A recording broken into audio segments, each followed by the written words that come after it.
Hello students, welcome to Dhalsar classes.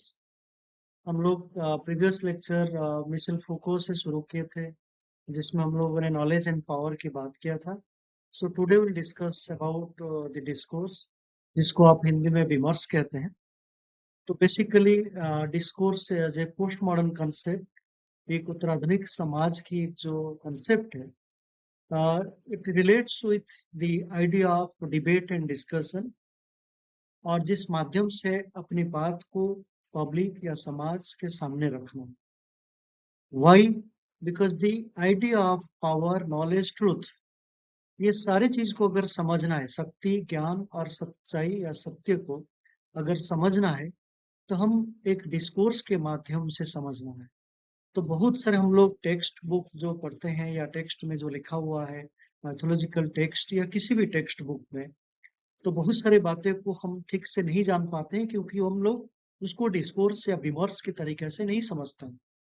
सो अगर हमें कुछ कहा जाए, if you are something told about anything, so that means you are empowered not to think differently, और आपके पास कोई लिबर्टी नहीं है दूसरी तरीके से सोचना या उसके बारे में कोई बहस करना। सो डिस्कोर्स तभी हो सकता है जब आप उसको, किसी प्रॉब्लम को, किसी चीजों के बारे में सबके सामने रखें और उसको डिस्कस करें। तो बेसिकली जब हम डिस्कोर्स की बात करते हैं, that how the social institutions and disciplines are part of the society, कैसे वो सामाजिक व्यवस्था में किसी को लाना है, किस तरीके से। जैसे फॉर एग्जांपल, अगर हम करप्शंस की बात करें तो ये भी एक डिस्कोर्स है। डेवलपमेंट की बात करते हैं, वो भी एक डिस्कोर्स है। इंडस्ट्रियलाइजेशन बात करें, capitalism, environment, climate, sexuality, marriage, ये सारी चीज एक डिस्कोर्स है। और इस डिस्कोर्स के नाते क्या हो सकता है, ये सारे उसकी चीजों से जुड़ा हुआ कमियां या पॉजिटिव चीजें, पॉजिटिव और नेगेटिव, ये दोनों को समझने में आसान हो जाए। So basically discourse means giving the idea in a complete way to others, to debate and to discuss, to listen and to interpret in a better way. तो हम लोग हमेशा कहते हैं, जैसे पार्लियामेंट में डिबेट और डिस्कशन होती है किसी बिल को लेकर, so it is nothing but A discourse that you understand the positive and negative aspects of a particular bill. So Europe में अगर हम कहेंगे, मैरिज इज ए डिस्कोर्स, की family is a discourse, joint family systems is a discourse. इसका मतलब हम उस चीजों को उसकी गहराई से, उसकी जो अंदरूनी बातें जो छुपा हुआ है, उस बात को हम सामने लाना चाहते हैं। That how public views are important to understand the change, to understand the institution, to understand the relationship. तो अगर हम किसी भी चीज को, जैसे फॉर एग्जाम्पल ट्रिपल तलाक की बात करें, अगर ट्रिपल तलाक बिना कोई बहस, बिना कोई बातचीत में, बिना कोई विमर्श में, बिना कोई आर्ग्यूमेंट में, तो हम लोग इस कानून को कभी नहीं ला सकते थे। So first of all it must be put into public discourse so that the public will know about the context, किस चीज के बारे में बात हो रही है। और ये डिस्कोर्स कभी भी फिक्स नहीं है, it keeps on changing. Why?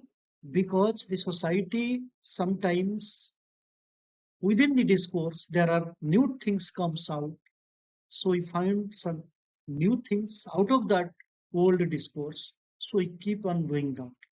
तो जहाँ पे हम लोग डिस्कोर्स की माध्यम से किसी भी इंस्टीट्यूशन या किसी भी सामाजिक विषय के ऊपर हम बहस करते हैं या उस बात को ऊपर हम विमर्श करते हैं, तो फिर उस बात की परिवर्तन परिवर्तन होने की जरूरत है कि नहीं, तो ये भी समझ में आ जाता है। जब हम फूको की मैडनेस एंड सिविलाइजेशन की बात करते हैं, तो पहले जैसे हम लोग पागलपन, जो बात है पागल, जो हम मानते थे end of the life, but हम उसको एक रिहेबिलिटेशन की बात करते हैं, एक क्लिनिक क्रिएट करते हैं जो मेंटली रिटार्डेड, जो सिक, मेंटली सिक पीपल, जो लोग मानसिक रूप में बीमार हैं, तो उनके लिए एक बीमारी की तरह हमने समझा। तो ये एक नॉर्मल डिस्कोर्स में आया। जब तक हम उसको डिस्कोर्स में ना लाते, तब तक हम लोग उम्मीद छोड़ देते, जो पागल हो गया इसका मतलब he is no more important for the society, nothing to be cared about that individual. But उससे जुड़ा हुआ सेन इन इनसेन, अच्छा बुरा, नॉर्मल अबनॉर्मल, ये सारे चीज को जानने के लिए हमें उसको डिस्कोर्स में लाना है या विमर्श में लाना है. सो डिस्कोर्स के साथ ट्रेडिशन भी है, मॉडर्निटी भी है और पोस्ट मॉडर्निटी भी है.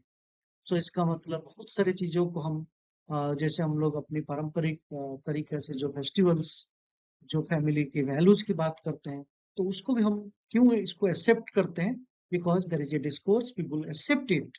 जे आज भी हम लोग पोस्ट मॉडर्न सोसाइटी में बहुत सारे ट्रेडिशनल चीजों को एक्सेप्ट इसलिए करते हैं क्योंकि पब्लिक डिस्कोर्स रिमोट डोमेन में इसको पॉजिटिव या एक्सेप्टेंस रहा.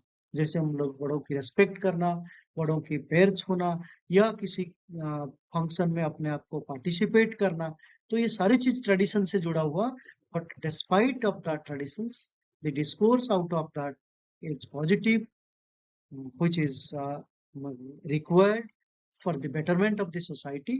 तो जहाँ पे कुछ ट्रेडिशन ऐसा है, जैसे हम लोग पहले बलि प्रथा था जिसको कहते हैं किलिंग्स, जो जानवर को बलि देते थे, तो हम उस डिस्कोर्स को जब जो जो उस ट्रेडिशन को जब हम डिस्कोर्स में लाए, तब हमें लगा कि ये गलत है. तो धीरे धीरे हमारे समाज में वो जो गलत था परंपरा, जे जानवर को बलि दे के कुछ पॉजिटिव कराने की जो विश्वास था, जो बिलीफ था, उसको हम लोगों ने चेंज किया.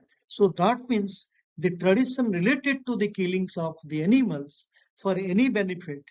So when it came to discourse, then we understood that how it has negative features, how it is simply a blind belief. तो ये सारी चीज तभी पता चला जब हम उसको डिस्कोर्स में लाए. तो जैसे बहुत सारे बीमारी होती है जो लेप्रोसी से लेके कैंसर, HIV, एड्स, मैडनेस, ये सारे चीज को हम लोग एक अलग नजरिया से देखते थे. समाज में एक अछूत या नेगेटिव या अनटचेबिलिटी के हिसाब से हम समझते थे. But once it came to part of the discourse, then we understood that it is a reality. It can happen to anybody. It is only a disease. We can look for the medicine and there is a possibility of cure with 100%. तो इसका मतलब जो पागलपन हो उसका कारण को खोजना, रिहेबिलिटेट करना, या हमारे साथ जुड़ा हुआ जो भी बीमारी, जैसे कि मैंने एग्जांपल दिया, वो HIV एड्स हो सकता है, लेप्रेसी हो सकता है, कैंसर हो सकता है, ये सारा चीज को हम डिस्कोर्स में लाते हैं. तो कभी कभी गांव के लोग कहते हैं उनको कैंसर हुआ, उनके पास मत जाओ. सो cancer is not necessarily contagious. तो अगर किसी के घर में कोई फैमिली मेंबर्स अगर कैंसर है, तो इसका मतलब थोड़ी है सबको कैंसर होगा. बट अगर हम उसको डिस्कोर्स में ना लाए, अगर हम उसको विमर्श में ना रखें, so then it gives a reason that will think in that way, जो आज की सोसाइटी उसको कहता है हर चीज को सामने लाओ. तो हम लोग बहुत सारी चीजों को, जैसे for example related to sexuality, related to menstruation, related to women's reproductive health, तो पहले हम उसको डिस्कोर्स में नहीं लाते थे. But today we have come to the put into the public domain. हम लोग उसको लोगों के सामने रखा, बात किया, हमारी सिलेबस में है, हमारी डिबेट डिस्कशन में है, हमारे सेमिनार और कॉन्फ्रेंस में टॉपिक है. तो बहुत सारे लोग अपने अपने रिसर्च के माध्यम से, अपने शोध के माध्यम से अपनी अपनी बात रखते हैं. So it becomes part of the public reality to listen anything related to women health. तो पहले लोगों के पास इस तरह जो अंधविश्वास या गलत अवधारणाएं या नेगेटिव विचार जो उस चीज को लेके था, तो बिना डिस्कोर्स में हम उसको पॉजिटिव नहीं कर पाते. तो उसको सामने लाना, उसको विमर्श करना means you made into public so that people will debate and discuss and will get to know what are the positive, how you can make it better, what are the things we can change. तो discourse में हमने जितने भी सारे बातें कहा, जे हम लोग किसी भी चीज को अगर डिबेट और डिस्कशन में जो उसके समाधान निकाल सकते हैं, विमर्श के माध्यम से जो समाधान आ सकती है किसी भी सोच को, किसी भी सोशल टॉपिक को, तो बिना विमर्श में नहीं हो सकता. सो आज की post modern society today it demands that whatever ideas and thought comes to any individual, any political party, any community, it should come out to the public. Let the people participate in the debate and discussion. Then we can find उसके अंदर क्या कमियां है, क्या बेहतरी, क्या positive चीज है, या किस चीज की क्या परिवर्तन करने की जरूरत है. So all these things, even it is knowledge, it is power, it is truth, it is anything related to human being. So it should be come out as a discourse. So discourse या विमर्श ये इसलिए जरूरत है क्योंकि सारे विषय को समझने के लिए उसको विचार, विमर्श और डिबेट और डिस्कशन के माध्यम से उस चीज को ठीक से समझने की एक प्रक्रिया. So postmodern reality is an important reality. Why? Because everything is part of the discourse. So कोई भी प्राइवेट या छुपा के रखना नहीं है, सारे चीज को पब्लिक डोमेन में लाना है और इसी से विमर्श होके एक बेहतर चीजों के बारे में बताया जा सकता है. Thank you so much to listen Nalsar classes. Thank you for watching.